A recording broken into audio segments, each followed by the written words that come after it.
अस्सलामुअलैकुम। आप देख रहे हैं टीवी 49 न्यूज यूके और मैं हूं मुनीर पीरजादा। आइए आपको ले चलते हैं आज की खबर की जानिब। मिट्टी के गांव खारो बजीर में शॉर्ट सर्किट से अचानक आग लगने से 9 घर मुकम्मल जलकर खाक हो गए। घरों में पड़ा सामान जिसमें 2 लड़कियों का जहेज, खाने पीने का सामान, बर्तन, बिस्तरे वगैरह सब जल गए। मिट्टी शहर नज़दीक होने के बावजूद इतला के बाद भी फायर ब्रिगेड 1 घंटा देर से पहुंची।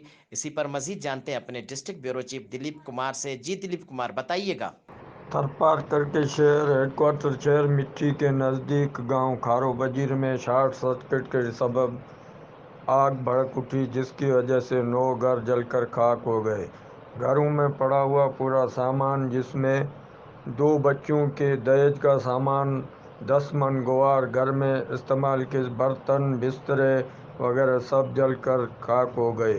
गांव खारो बजीर मिट्टी से नज़दीक होने के बावजूद इतला के बाद भी फायर ब्रिगेड मिट्टी से 1 घंटा देर से पहुंचने के सबब ज़्यादा नुकसान हुआ।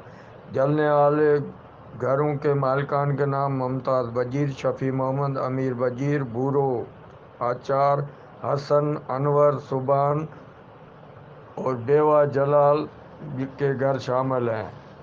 आग के सबब घरों के मुतासर घरों वाले आसमान के नीचे बैठे हुए हैं शदीद गर्मी के बावजूद, लेकिन किसी भी सियासी या समाजी शख्स ने या इंतज़ामिया ने उनकी मदद करने की कोशिश नहीं की। ये Dilip Kumar, bureau chief 49 news, मिट्टी थरपारकर।